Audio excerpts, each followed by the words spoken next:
நாச்சியார் திருமொழியில் 9ஆம் திருமொழியில் 4ஆம் பாசுரம் பார்க்கலாம்.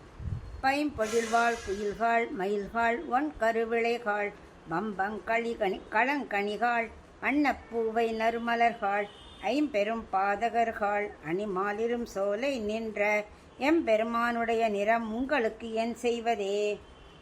ஆண்டாள் கேட்குறா, 5 பெரும் பாதகர்கள் அப்படின்னு யாரை சொல்கிறா? மேலே உள்ள பசுமையான சோலையில் இருக்கும் குயில்களே. ஏன்னா அந்த குயில் விடு தூத்திலேயே சொல்லியிருக்கா, இதை சோலையில் என்னால் அமைக்கப்பட்டது, நான் உயிர் வாழலைன்னா உங்களை யாரும் கவனிக்க மாட்டேன், அப்புறம் நீங்களும் பறந்து போக வேண்டியதான் அப்படின்னு சொன்னார் இல்லையா?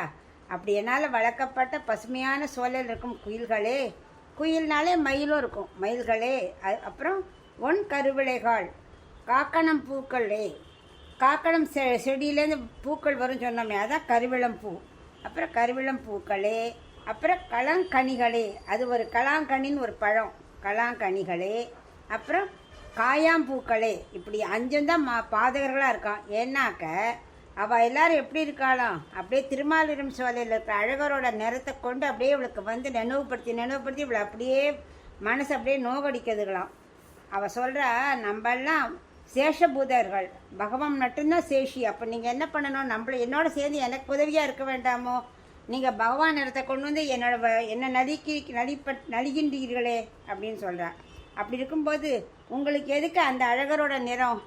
எனக்கு உதவி செய்யாமல் இருக்கும்போது உங்களுக்கு எதுக்கு அந்த நிறம் அப்படின்னு அந்த 5 இதை பார்த்து கேட்குறா. குயில்கள் மயில்கள் பூக்கள் கனிகள் எல்லாத்தையும் பார்த்து கேட்குறா.